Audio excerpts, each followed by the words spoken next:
When a person is in cardiac arrest, quick action is crucial. The cardiac chain of survival describes 5 actions that, when taken, increase a person's likelihood of surviving cardiac arrest.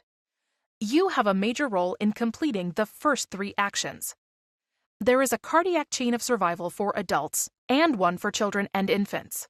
Let's look at the adult cardiac chain of survival first. The first link in the cardiac chain of survival for adults is recognition of cardiac arrest and activation of the Emergency Medical Services (EMS) system.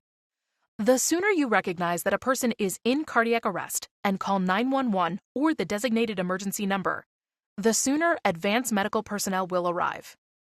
Early CPR is the second link. CPR helps to circulate oxygen-containing blood to the brain and other vital organs, helping to prevent brain damage and death. The third link is early defibrillation. The electrical shock delivered by an AED may restore an effective heart rhythm, significantly increasing the person's chances for survival. The fourth link is early advanced life support, which is provided by EMS personnel at the scene and on the way to the hospital.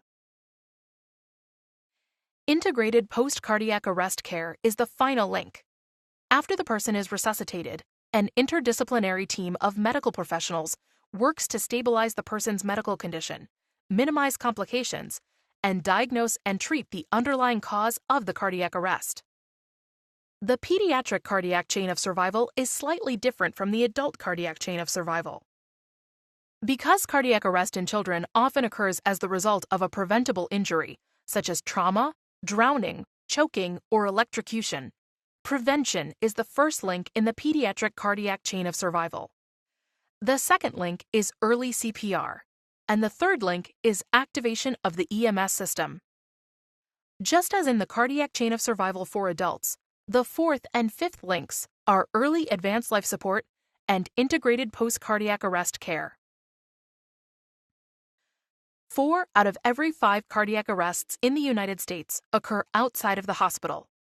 When you complete the first 3 links in the cardiac chain of survival, recognizing cardiac arrest and activating the EMS system, immediately beginning CPR, and using an AED as soon as possible, you can make the difference between life and death for an adult, child, or infant in cardiac arrest.